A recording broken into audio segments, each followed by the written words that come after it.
Well, hi, good morning. Welcome to my shop here. We're going to be spending most of this video studying the schematic, I think.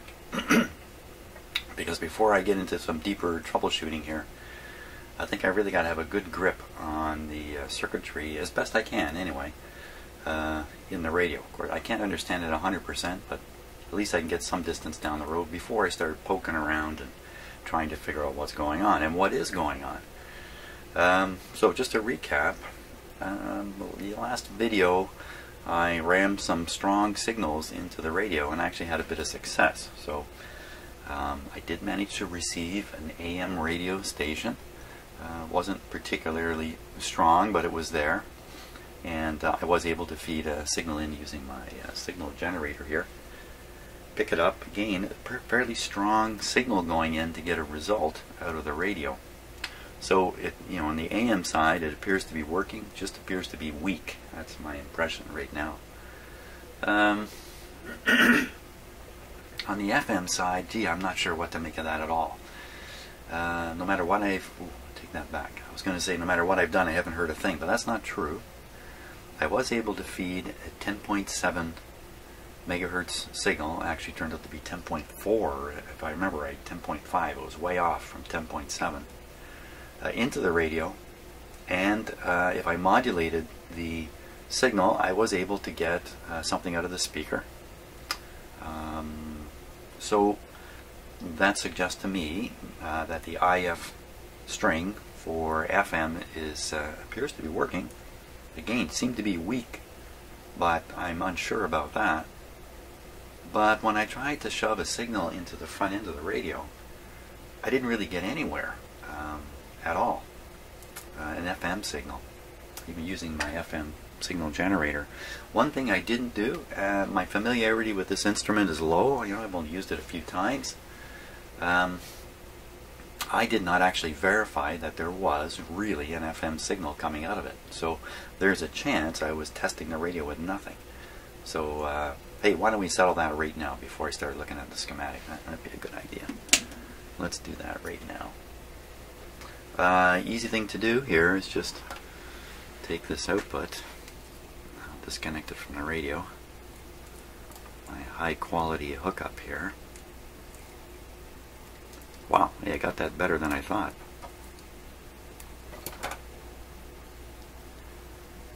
Okay, so this is the RF output. Is it really? For sure? Yes, for sure. And I'm just going to put it on my FM radio up here.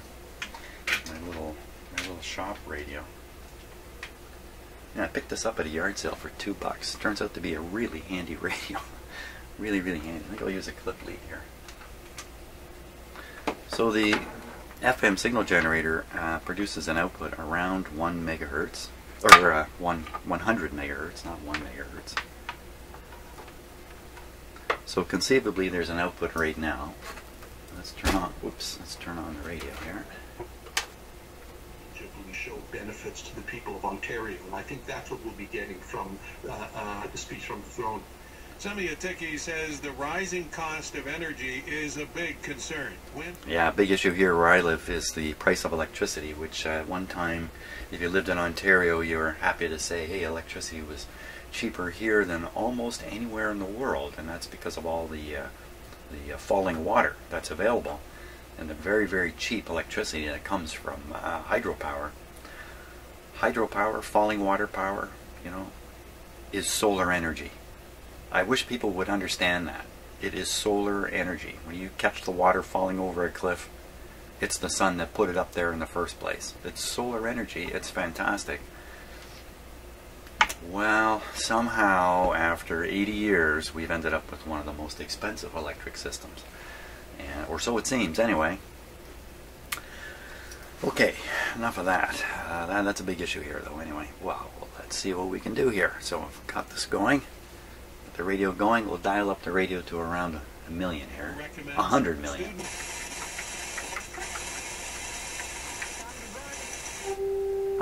Well, no doubt it's putting out a signal.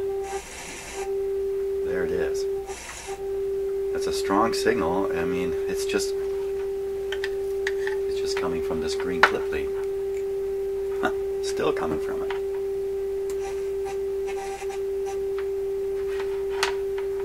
on the signal level meter here, it's right at the top. If I turn this dial, it'll tune the output of the... Don't miss out on getting $1 for your home. Call the Jackie Jack Real. So that's a whopper of a signal. This controls the amount of deviation in the FM signal based on the modulation that's being put into it, which is a 400 Hertz signal you hear now. If you increase the deviation, the result in the radio is increased volume.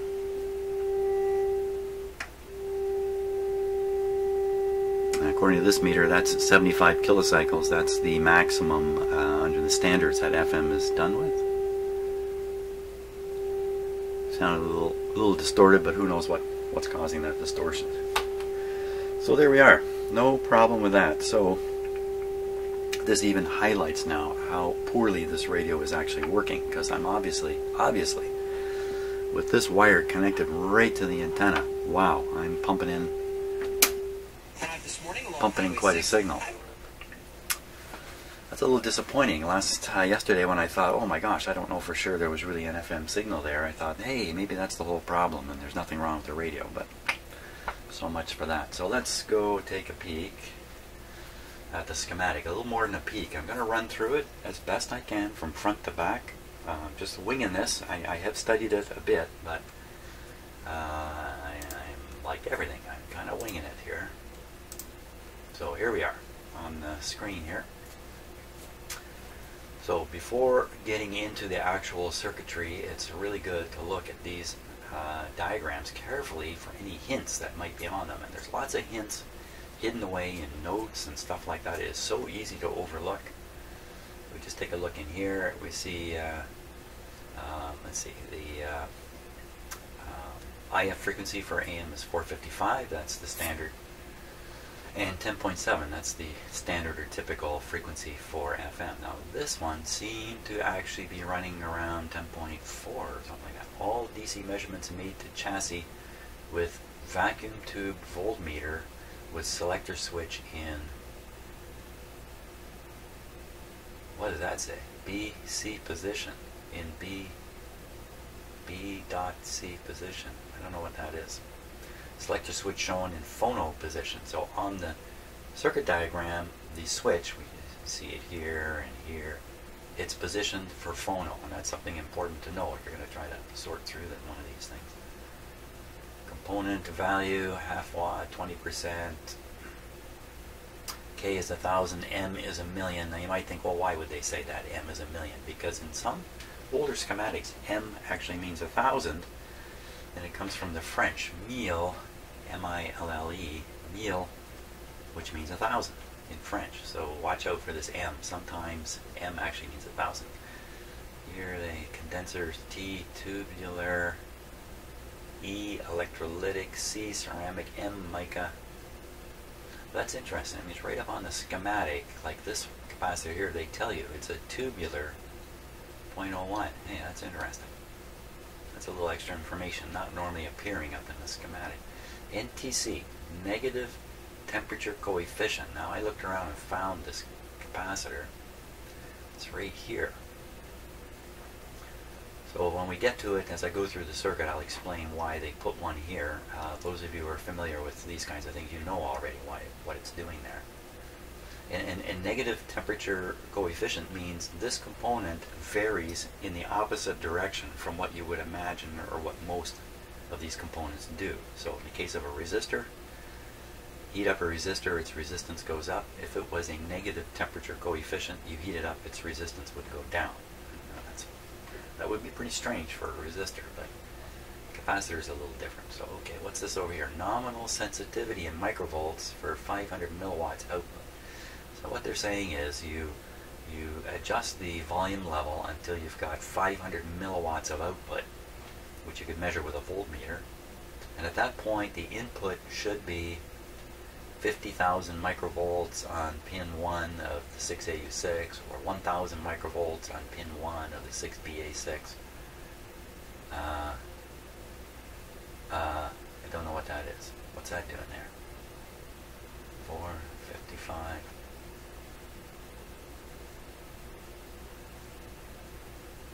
Oh, okay. So if you're looking at the FM side and you're using 10.7, these are the values that are required to achieve the 500 milliwatt output. And here, if you're on the AM side, these are the values required. Well, that's interesting. Then I could have first, okay, so I can make use of these to make a judgment as to whether the radio is really weak or not, and maybe where the weakness comes in. 6VA6, this is the very first 6VA6. You put in 1,000 kilocycles, that's basically a million, right in the middle of the AM band. 21, and this is microvolts, nominal sensitivity microvolts. So they're suggesting here, pin 1 is basically where the antenna comes in and connects to the first tube. So you put 21 microvolts, which is quite a small voltage, onto that, and you should get 500 milliwatts of output. On the antenna, oh my gosh, 3. So it's very sensitive. And that's not too surprising, because the radio has a front end tube, has this front end tube, which a lot of radios don't have that. And then here's the actual input to run the FM, because it's a little higher. It's still pretty low though, 38 microvolts. Footnote number 1, must be inductive carbon, non-inductive carbon resistor is standard. So this or a wire wound resistor will give false results. Oh, here it is. I looked all around the schematic to find out where this note 1 was, and here it is right here, for crying out loud, this little tiny one. So when you go to do this test, you have to put a 300 ohm resistor across the FM antenna leads, and it better be a regular carbon resistor, not a wire wound one. Most resistors are carbon. I don't think there's too many wire wound ones. Okay, is that everything? And look down here. This is the chart that would be used by the engineers, designers, and draftspeople, and the managers also of this whole radio design project to sign off on the circuit diagram. But this circuit diagram is officially published in the manual for this receiver, and yet there's no signatures in here. I find that, as an ex-drafting supervisor, a little bit curious. There's another diagram in here. This one here. And this one, I don't think it has any kind of a chart on it. So no sign-off on this. Interestingly enough. Either. No chart, no sign off here. So I'm going to guess what happened is, as they are designing the radio, and they get it to a point where they're really close, and they're getting to be pretty sure about the design of it. Maybe they've built a few of these in their test lab, and they're happy with the results and that. One of the things they have to do in the manufacturing process is get the printed material going too, before they start having radios come out the end of their factory. They got to have all this printed material. It's all got to be prepared. It's got to be authorized and signed off. So those people in charge of that would be turning to the engineering design department and saying, give me the schematic, I want to put it in a manual. And I'm guessing what happened is this is the earliest version of the schematic that the engineering department would dare to release to the publication department. I'm just making all this up, by the way. I never worked there or anything. I'm just making this up. Later, as they went forward with this, if they made more changes, then this table would be signed up. That's my guess. Occasionally you'll find these tables full of signatures and change orders and change things, all that. It's pretty interesting stuff. So okay, enough drafting supervision stuff. Let's take a look at the actual circuit now. And we'll start, I'll make this really big. We'll start here with the antenna. Already things are a little bit different with this radio from other radios. So you see it says here dipole, and right off the so this would be the FM antenna here. The AM antenna, instead of having its own wire into the radio somehow, it's just this leg here. which is a little bit unusual. So if we just take a peek at that, this confused me initially, because out of the back of the radio came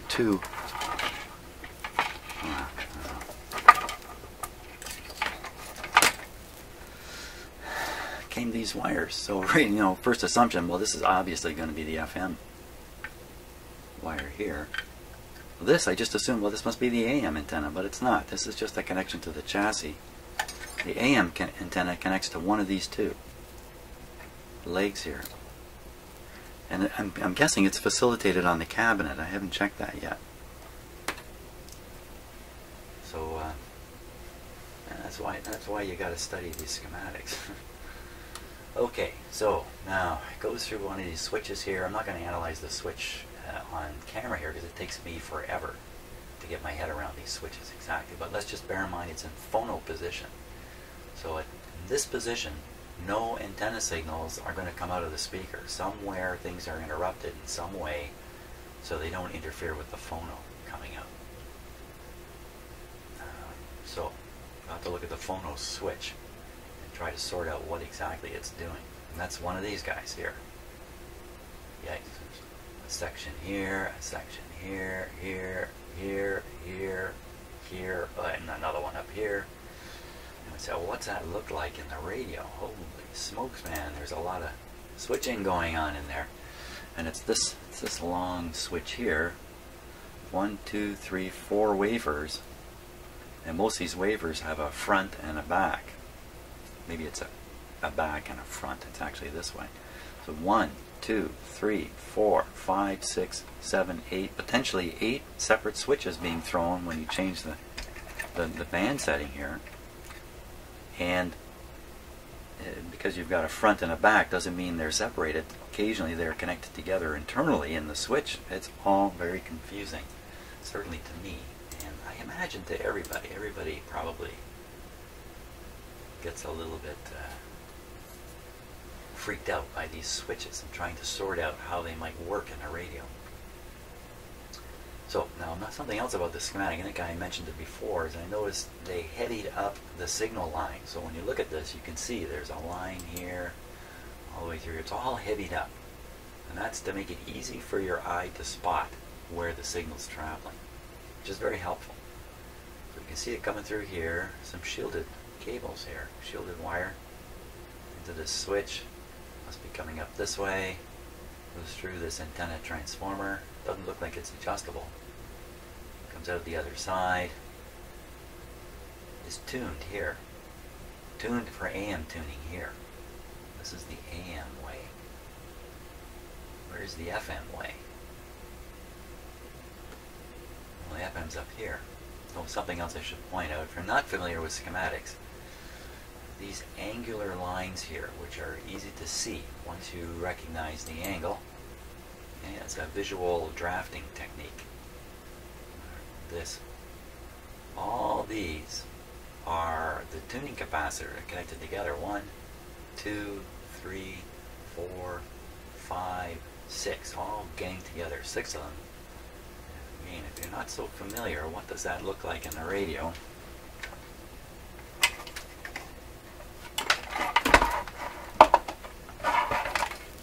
That's, of course, this part.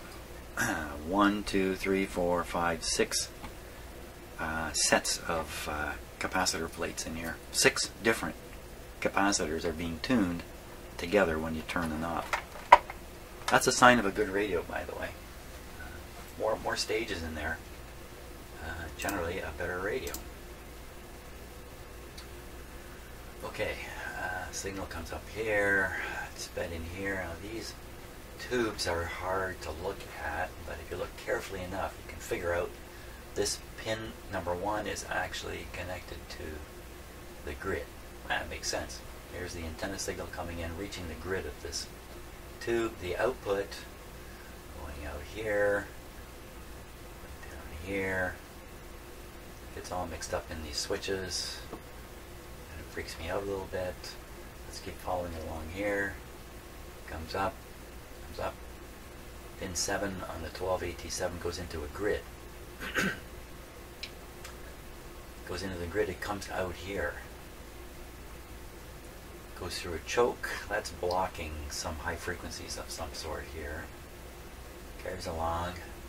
Goes into the first IF transformer. Let's see, this is probably the FM1 up here. First AM. Oh yeah, it says right there, first FM. So here we are, FM and AM. Pictorially, they're hinting at that by the size of these coils, the way the draftsman has drawn them. He's drawn the FM one smaller. This is kind of interesting here. It's done a little differently. Rather than feed the signal straight into the top of this coil, it's actually fed into a tap here. By my reckoning, that turns this into kind of like an auto transformer, this coil here, this being the primary and the whole thing being the secondary. So it's a little like a transformer in a transformer. So I would imagine they'd figure this out by an awful lot of experimenting to get all this to work just right. So signal crosses the transformer and shows up here on pin 1 of this tube. Pin 1, watch out, just to confuse me, they've drawn this tube upside down from the others. So the heater's at the top now, plates at the bottom. So that's the signal grid. The output comes here, is fed on into the second IF transformer. Let me move the diagram over. Now, things get a little hard to follow at this point. So something's coming out the bottom here of this AM coil. See the heavy line suggesting here's the signal.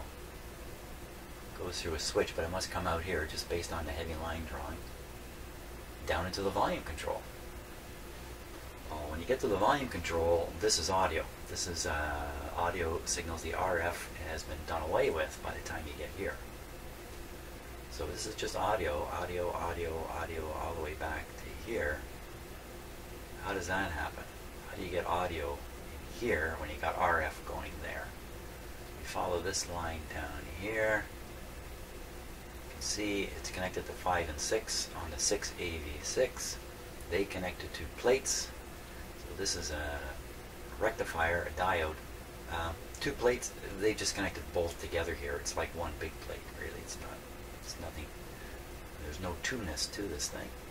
So the signal is being rectified here, and that's building up DC and also revealing the audio. I don't know how to really just, I don't know what the proper words are. The word that's generally used is detect. Almost like reveal. This is the revealer. And so once this guy's done his job, there is an audio signal present in here and a DC signal. Anytime you rectify AC, you get a little bit of DC. And the DC is handy. The DC is used to charge this capacitor here, I would guess. This is the 0.05. This is a teeny tiny one. This one here, I believe, is draining off the RF. This is a fairly large one. So the DC rectified signal coming out of here builds up a DC voltage here. And what do they do with it? They send it down this wire up through here, goes straight through these coils because it's DC, as if they're not there. It comes over and DC on the grid. So this is the AVC line. The signal comes through, builds up a voltage here, a negative voltage. The negative voltage is applied to the grid. More negative voltage, less output, less output, less negative voltage, more output, around and around she goes. This thing kind of self-balances itself, if I can put it that way.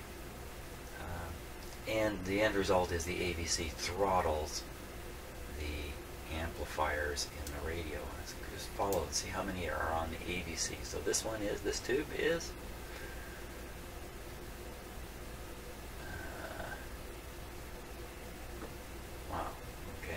get through here, up through this coil, here we go, through here and onto the grid of this 6BA6. So this tube and this tube are throttled. 6BA6s have that characteristic of varying the grid bias will vary their gain. 1287, looks like they aren't bothering to throttle this one. We've only looked at half of this tube so far too, but we're all the way to the volume control. We'll stop now and go back and look at what we skipped over, which is down in here. So especially this circuit and this circuit. They're worth studying a little bit. So you can see here's one of the variable capacitors that's ganged into the tuning knob. So we know this is how the radio is tuned, or part of the tuning of it. This is a very, very special part. These are trimmers and adjustments to align this and get it resonating properly and working properly. And there's that negative temperature coefficient capacitor right here, which is to fight back the effect of the radio's temperature varying. It's going the other way from these guys. So as the capacitance in here varies with temperature, this guy is going the other way, compensating for variations here. It's maybe not so critical in an AM radio at 455 kilohertz. A little bit of fluctuation in these values won't mistune the radio enough to worry about. FM's a whole different matter. You're generating, this is an oscillator circuit here, I'll explain in a second, but there's 100 megacycles coming out of this thing. Something like that, somewhere around, anywhere between 88 and 108, plus or minus 10 is what it really is. So this could be pretty high, and it is pretty high in frequency, so the compensations are required. If we look down here on the AM side, you'll see the very same arrangement, almost. You have the main tuning capacitor, trimmer capacitor, and then another one sitting here. But this one doesn't have NTC written on it. I wonder if that's an error, in fact, because it's exactly the same notation, C10, C10. It's the same kind of capacitor. Let's just look at the list for C10. Is there a list that includes C10? There's some parts here, but I don't think they included any. Like, these are all the specialized parts. These aren't the standard parts. So I don't have a standard parts list for this guy. So who knows what the story is there, but okay, so how does this really work? So if we look at the capacitor and the coil, these two things form the resonant circuit. Some of the oscillations in here are fed. Let's follow this way up. Follow this way up through here, here, and we come into the cathode. So this is the cathode circuit. So if we look down here again, so this is a cathode circuit through the ground. So and many tubes operate with the cathode grounded. Others don't. They have resistors in there. This one operates with the cathode grounded, but in the cathode circuit is this resonant tank circuit. I guess you can call this a tank circuit here. Now, to make this thing continually oscillate, you got to feed back a little bit of the oscillation back into it to kind of give it a kick. So how's that happen? So here we are going in.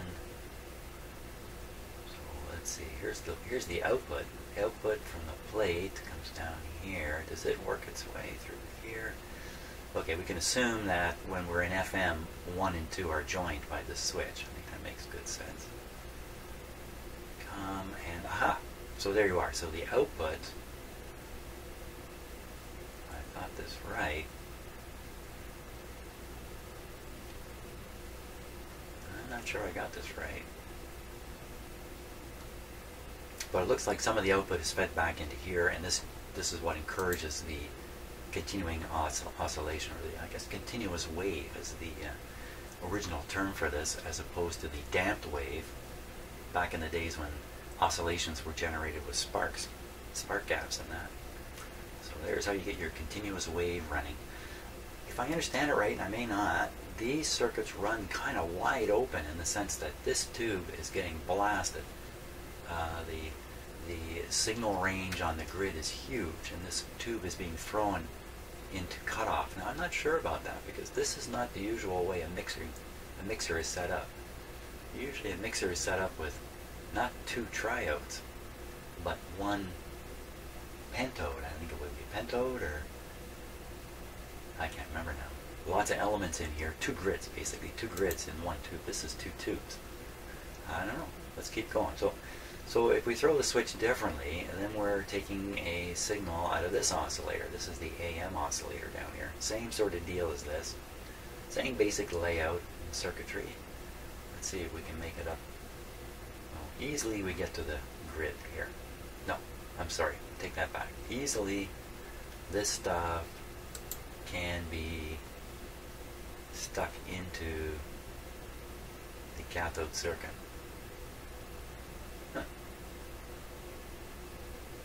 There doesn't seem to be any B plus on the plate of this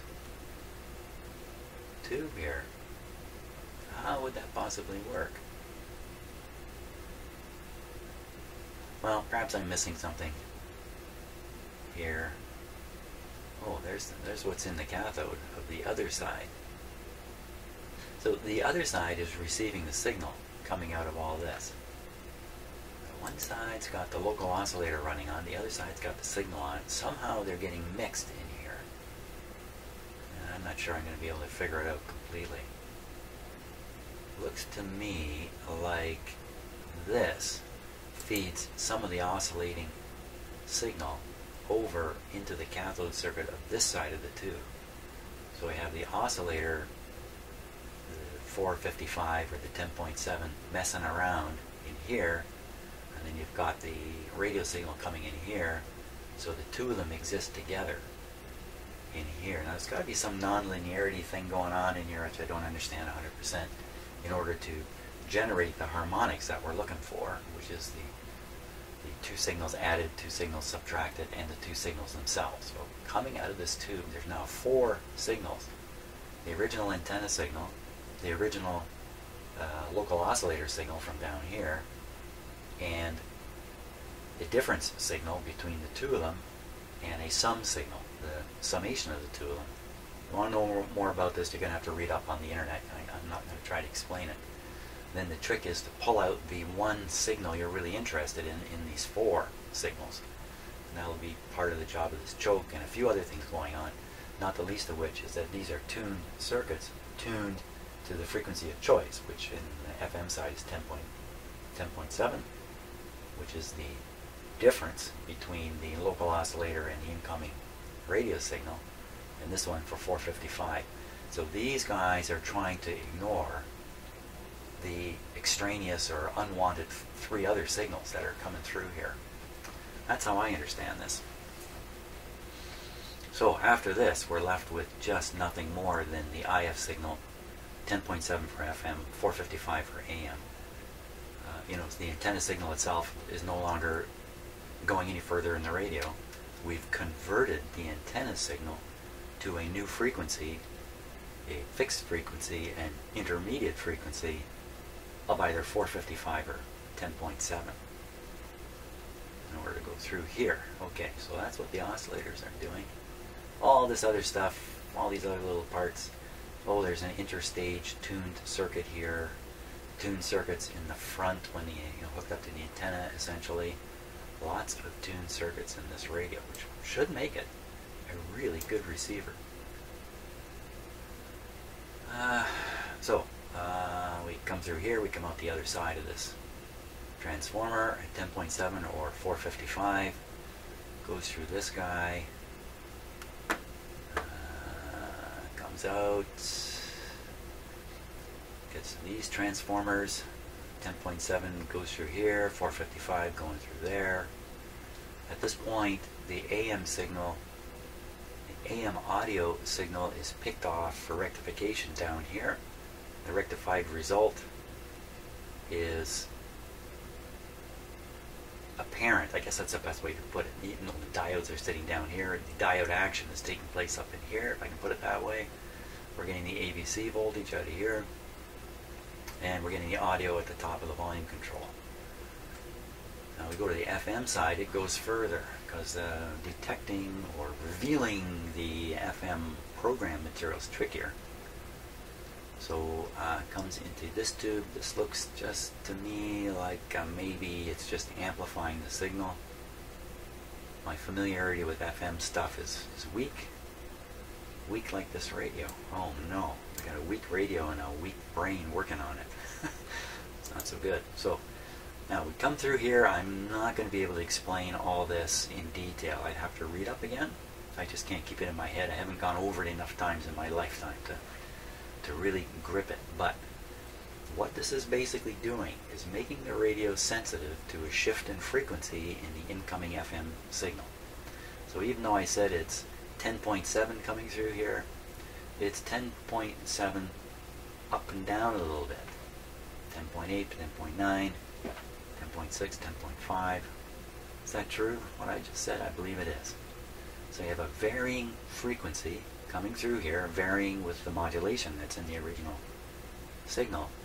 And this is an attempt to make that detectable by using by using a non-linear circuit that will somehow do it. Yeah, you know, I'm not going to try to explain this. I mean, I have notions in my head, but they're not clear enough for me to explain it. Well, let's say after this does its job, there is a revealed audio signal.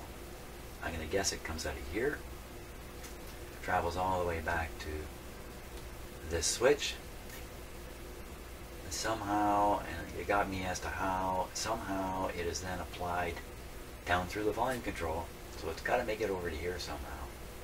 Maybe if we looked at this thing long enough, we'd figure that out. Somehow, the revealed audio here is fed into the top of this volume control again. So,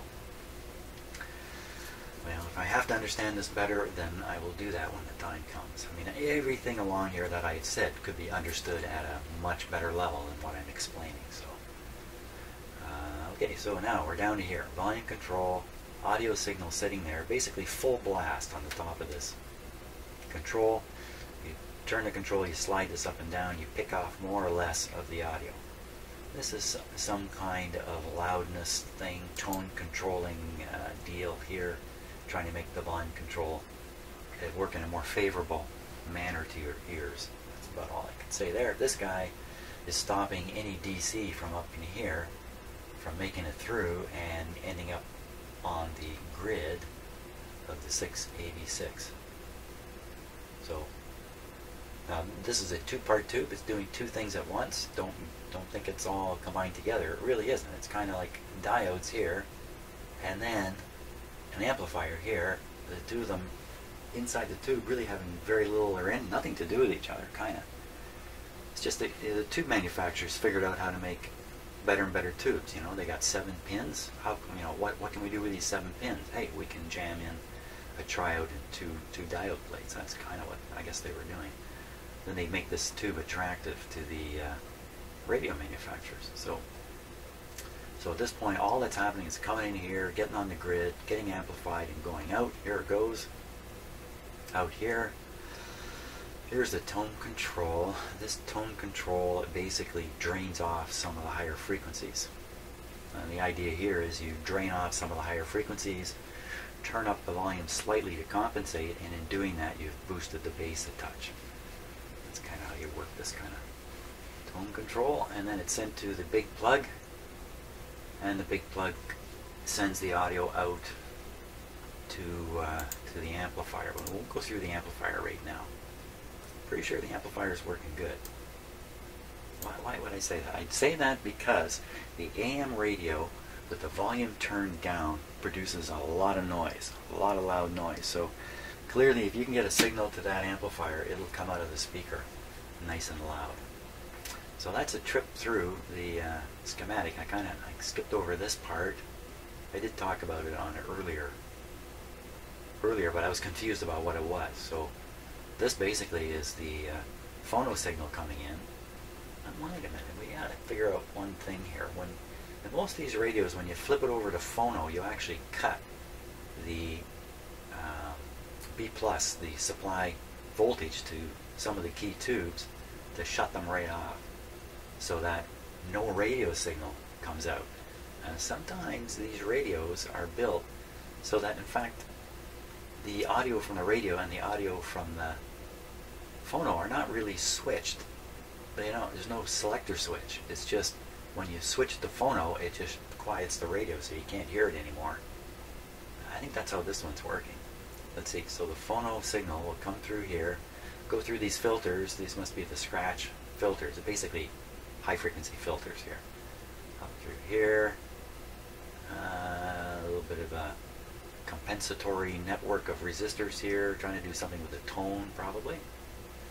Coming here, and then obviously it's going to find its way onto this line and go out the volume control here. Not much to it. Pretty much straight in, straight over to this tube. As for turning on and off the high voltage, if we studied these switches long enough, we'd probably sort that out. Let's study it for a moment, because I think I already got it. So here's high voltage here. 220, 120, coming from the big cord from the power supply on the other chassis. And so you can see, okay, so this is in phono position now. The switches are shown in phono position. There's no connection between here and here. No connection between the 220 volt line and where's this going? Plate here, probably finding another plate up through here, here, and over to the other plate. So basically, when you turn this thing on to phono, you cut off the DC voltage to the 12 AT7. That's the end of it. There's no oscillation going on here, and no signal getting passed from the antenna. All would be quiet here. Don't shut off this one, I don't think. We could look. Maybe you do in here somewhere. I don't know. But that's basically how this is working. I think that's it. I think I beat this guy to death. Now I think I'm ready to actually test the radio again. Let's go back to the radio. Okay, well, I should really let that soak in my head for a while, but why is the FM not working here? We fed a strong FM signal into the antenna. We know it's strong. No response. We tried a regular antenna, just outdoor antenna, no response. I put a 10.7 IF signal into the IF. We got an output. Was the output okay? Seemed low to me, but I don't really know. There's information on the schematic. There's information on the schematic on this. Let's just go quick. Back to the schematic, of course. A part I didn't really talk about, this is a part you don't find on too many schematics, is this up here, this top part of the chart.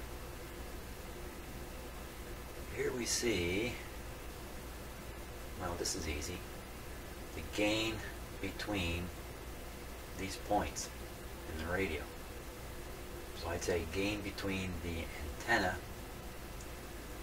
and after this first tube. So gain of this circuit 2 for FM 7 for AM. So there's a 7 times gain. So I would be stick in 50 microvolts here, get out 50 times 7 microvolts here. That's how I interpret this on AM. Well, on the next stage, so the gain here is 20 or 25 AM and FM. So you multiply these together to get the full gain of the radio. I think. I don't think you add them. Let's keep going here. 455. So this is showing a gain on the AM, but it stopped showing it on FM. It doesn't even show the line here. The FM stuff goes all the way out to here. Made sense to the guy who made this diagram. Doesn't quite make sense to me. Especially here, no gain shown at all. I mean, you think if the gain is 0, they put a line here and put 0. Why are they not bothering with the FM gain through here? Maybe it's because the gain through this part they're talking about is the amplitude gain in the signal. That's probably what it is. So, of course, FM, how can I say this? The variations in the amplitude of the FM signal are not detected. This is the whole secret of these things. It's not so much they detect AM, it's that they manage, or FM rather, frequency variations in the incoming signal. They manage to avoid any amplitude variations. Depending upon the kind of detector you have, you can get better and better. I guess we could almost call it AM rejection, if you like, or AM ignoring. That's why on a AM radio during a lightning storm you hear all those crashes from the bolts of lightning, but if you turn to FM it's pretty quiet. Pretty quiet, because the information in the crashing lightning bolts is amplitude modulation, and the FM modulator can ignore it if it's a good one, if it's set up right. Now I fed a 10.7 signal into the FM IF through here and modulated with an AM modulation. Oh, this must be the answer. This must be the answer. Because it was modulated with AM, the output signal was weak. You can still detect some AM. I mean, these things are not perfect. This is not a new radio. It's been around for a long time. Components can be off here. Things can be a little out of balance, and so perhaps this detector circuit, which is supposed to not detect amplitude modulation, is detecting some of it. And this capacitor here is the big question, I think. This guy here, this electrolytic capacitor here, needs to be probably changed out. But in any case, that probably explains why my amplitude modulated 10.7 signal produced a weak output. It's supposed to produce a weak output. Okay, so that thinking reassures me strongly that this is all working through here. The fact that the AM noise comes out strong, the AM modulated FM IF signal comes out a little bit, probably should not be hunting for problems through here at all. So it seems to me the problems are up here in the front end in both cases. It did pick up an AM signal off the antenna, but boy, it was weak. And FM, just not making it at all. So I think maybe logically this is the first area to really start pursuing. What could be going on here? Now, it could be as simple as a capacitor that's not passing a signal. It could be DC leaking through a capacitor, causing one of these grids in these tubes to go a little wonky. Stuff like that could be going on. So probably, now I tested these tubes, they all tested good. I don't think we should be suspicious of the tube itself.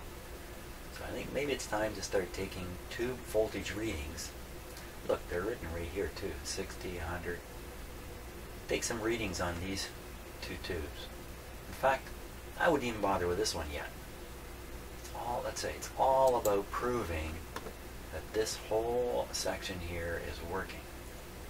That the signal on the antenna is really making it past this tube. We have gain information here. So I can apply a signal on the antenna and I should be able to pick it off here, that much stronger than what I put in. It requires a bit of a precise, precision test. I often have trouble with these because as easy as it sounds to present an exact known signal level to the antenna and then measure it exactly over here, it can be tricky. Tricky to know for sure. You can often, my experience is I'm often left after doing these kinds of tests just scratching my head and wondering, wow, what did that really prove? But let's give it a go. I think that's the thing to try. So we'll stick a signal in, we'll do this in FM, stick in a signal here. Oh, I got a problem. I don't really know the signal level coming out of my signal generator. It's not calibrated. It's not calibrated. It's not calibrated. Well, then you know what we'll do? We'll feed a signal in here. We'll try to measure it.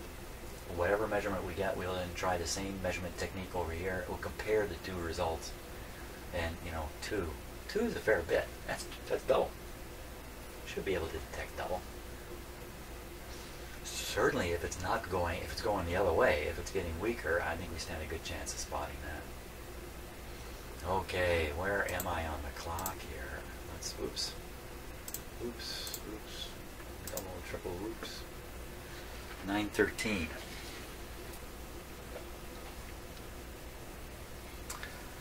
Should we try this? Yeah, I made you watch all this way. Better try it. Okay, let me give it a try here. I'll set up for that. So I kind of know I'm wearing out here when I can't get my head straight around the simplest things like what to click on my computer. So let's just take a peek at the schematic and then I'll show you how I've connected. Yeah, what do I click here? Click that, click that. Oh man. Ah, here we are. Okay, so I have a signal fed in here in the antenna dipole input. Actually, down here. So FM signal, powerful, I believe, 100 megacycles or so. And then I have the scope hooked up. The scope is hooked up right here, right on this point here, before this capacitor. So problem here is this is a pretty high impedance circuit. It just goes to a grid there. Let's see, 5600. Well, maybe not. 5600 off to the power supply. Okay, so maybe this isn't quite as high as I thought. I was a little worried hooking up my, I believe it's a 10 mega ohm scope here.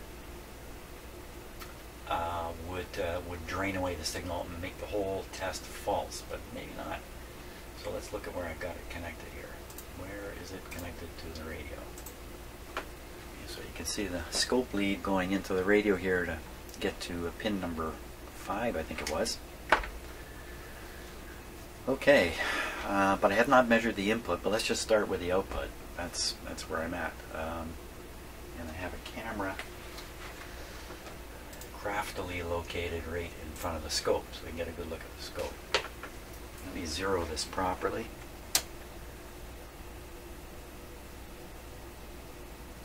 There we go. Okay, and the scope is set to AC, not to DC. So it'll fly off when I first turn on the power, but then you can kind of see it in the background on this shot.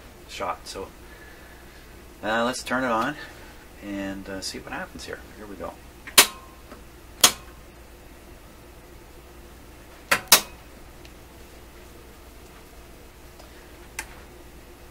Okay. Make sure the volume's not full blast. Have to close my shop blast door.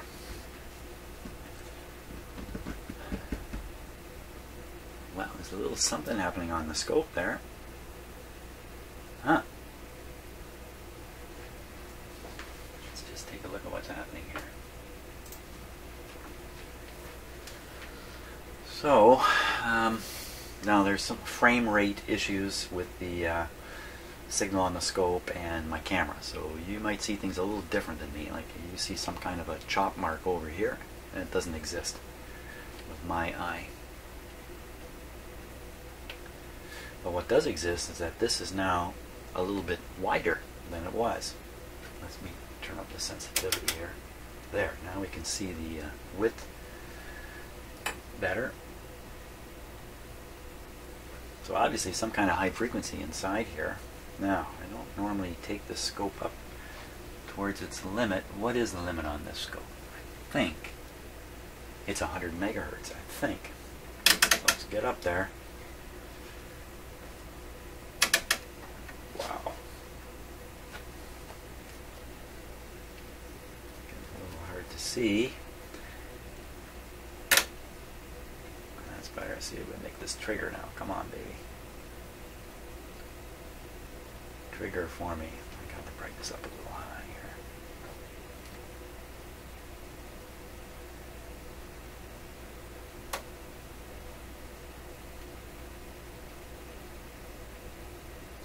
Yeah, I'm not sure I'm going to get this thing to trigger, so you see 100 megacycle sine wave through here. Right up towards the top here.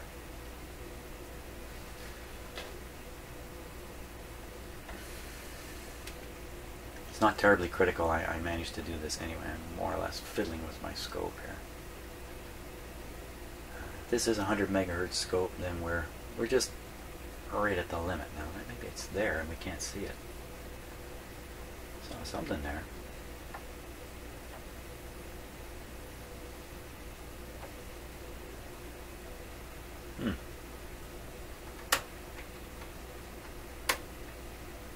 think it's triggered, but now the line is so faint we can't really see it.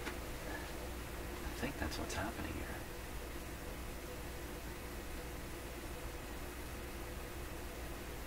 Occasionally I get a look at it. Now a little weaker. Just bear with me here. There we are. But it's not. I don't think it's triggering on the signal here. It's triggering on something else. I think it's not even triggering here. What am I saying? There. Now it's triggering, but again we can't see it. Yeah, I should learn to use my scope. Okay, well, I'm not going to be able to freeze a sine wave on here, but like I said before, it doesn't really matter. The main thing is, that's not too bad. We get a look at some weird behavior there. That's just the brightness control I'm trying to turn. We get a measurement of the height of this. That's the important thing, and then compare it to the input signal. So that's what we want to try. So I'm on a 0.1 volt scale per division. That's roughly 1 division. So I would say that that is 0.1 volts peak to peak. Hey, I didn't even tune the radio yet, for crying out loud. I just started up. This is a little dumb. This is dumb. Let's tune the radio here. This could change quite a bit. Okay, it seems they're getting smaller. Ignore all the flashing and exciting lights. Let me just force this to trigger on the line. That'll just steady it up for us. But all we're going to see is a band through here. That's really bright on camera, isn't it? Let's go back a little further. Tricky business. These cameras are not as good as our eyes in many respects. Okay, I'll tune the radio.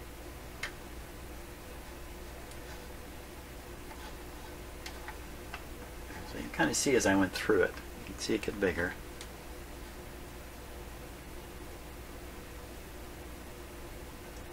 And then smaller. So that's quite a tuning range. I'm going over all, this is, I'll read out the numbers. This is about 96 FM, 96, 97, 98, 99, about 100, 101, 102, 103, 104. And of course, what we're looking at is the very first tuning stage in the radio, and it's not very sharp. It's only one tuning stage.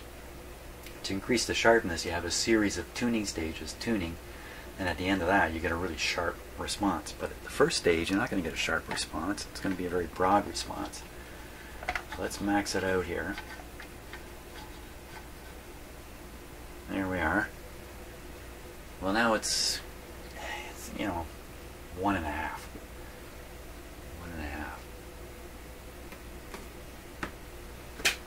Okay, remember that, 1.5.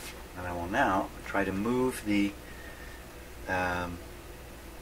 input to the scope to read the actual input signal. There we go.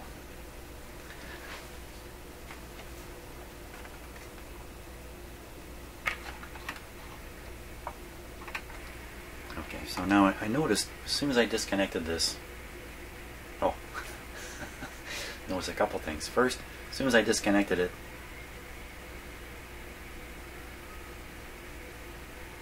I can hear music.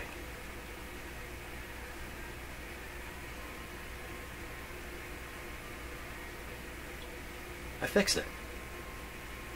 There's music there.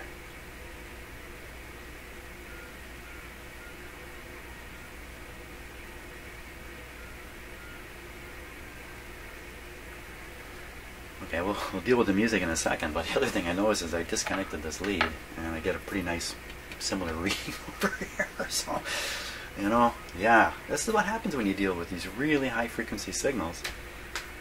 Junk happens, so I don't know what to make of all that scope stuff now. But the cool thing is, I'm hearing music. Perhaps it's because of particularly strong coffee this morning.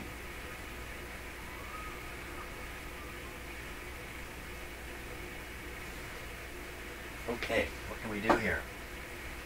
Let's get this onto an outdoor antenna. The music can't be coming from my shop machine. So first we'll just turn the power off on this.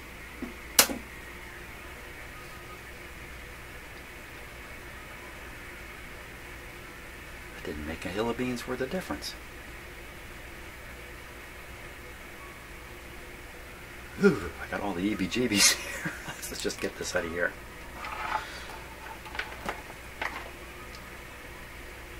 Okay, so now there's essentially no real antenna. This thing is still connected, but I've turned it off. Still hearing the music. Let's tune a little bit here.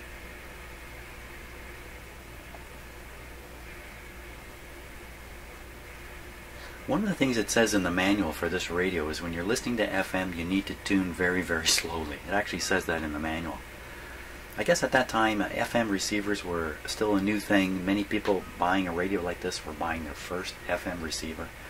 Didn't really know what to expect, and would normally expect it to be kind of similar to AM, but I guess with respect to tuning, well, let's disconnect this thing.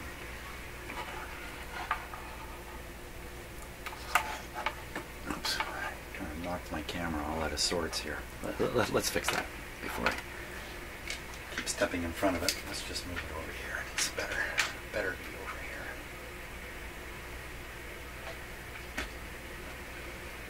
Okay.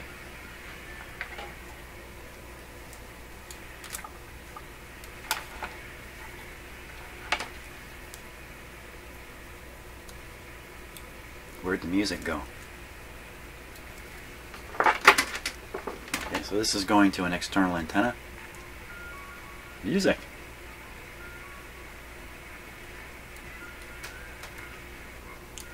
Oh my gosh.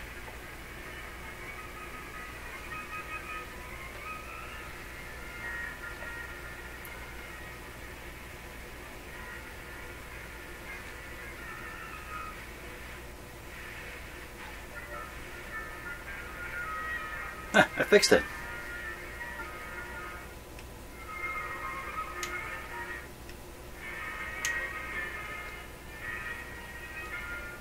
Okay, let's go tuning.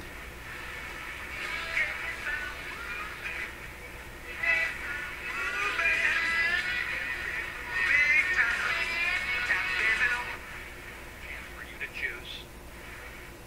Ready to choose? Ready for some good news? Yeah, I'm ready for some good news. What's the good news? Quick, go back. Incredibly, unimaginably, What? revisionist forgiveness. Ah, that's a religious station.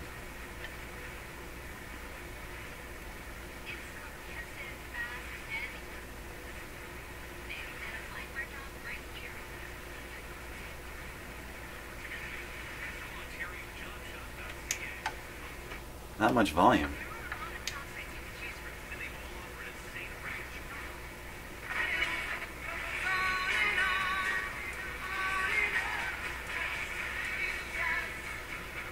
That's full volume. It's not good.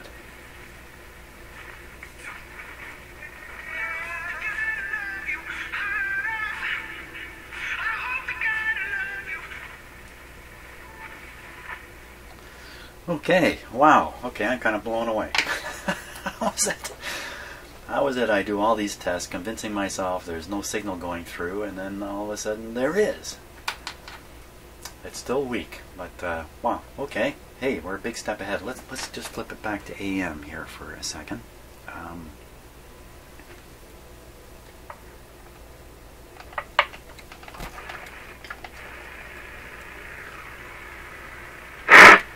Lots of volume on AM. This is 5% up. Produces that. Not even 5%.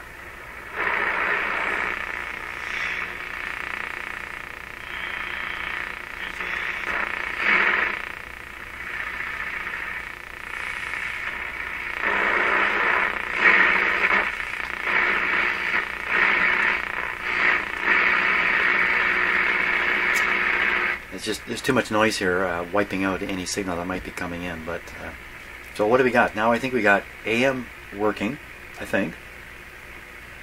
Just too much noise in here to really get a clear signal. FM working weekly. I think that's the situation. They haven't changed a part yet. Well, I think that's good enough. Now I got to go away and think a lot about this. And you know, the lesson to me, and I've learned this lesson a million times, is check it, check it, check it.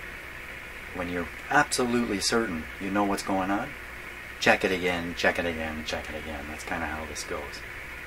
Just feeling certain about things is actually feeling nothing. That's kind of what I've learned many times. So hey, thanks for watching. We're making progress here. Don't know how. It's not because of anything I'm doing. I haven't done anything to this thing yet. Just the more I operate it, the better it seems to get. Thanks for watching. See you on the next video.